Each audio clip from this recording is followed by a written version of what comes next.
इस्लामाबाद में रेंजर्स की तैनाती में 3 माह की तौसी 16 दिसंबर तक तैनात रहेगी। वफाकी काबीना ने समरी की बाई सर्कुलेशन मंजूरी दे दी।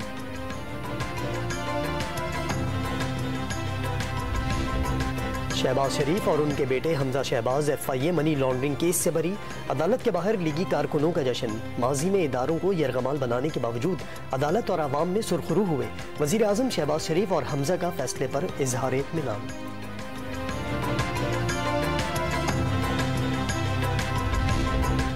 शहबाज शरीफ के खिलाफ 16 अरब रुपए का ओपन एंड शट केस था। बहुत कोशिश की लेकिन शहबाज शरीफ को कहीं से तहफ़्फ़ुज़ फराहम किया जा रहा था।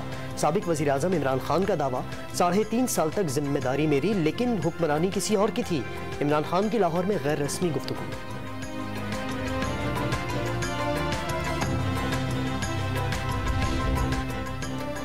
रोएं चीखें या पीटें, शहबाज शरीफ और हमजा की बरियत का फैसला आ चुका।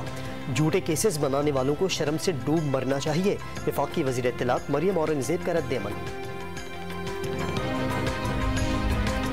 इमरान खान को आलमी साजिश के तहत इक़्तिदार में लाया गया। 3 साल जिद्दोजहद के नतीजे में इमरान खान से जान छुड़वाई। मौलाना फजलुर रहमान का मर्दान में जलसे से खिताब।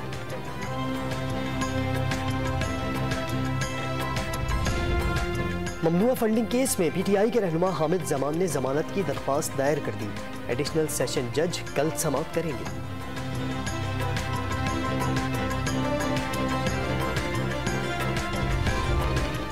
कामरान टिसोरी के गवर्नर सिंध बनने के बाद MQM और फारूक सत्तार में क़ुर्बतें। खालिद मकबूल सिद्दीकी का राबते की ख्वाहिश का इजहार। डॉक्टर फारूक सत्तार ने वक्त और हालात देखकर फैसला करने का इशारा दे दिया।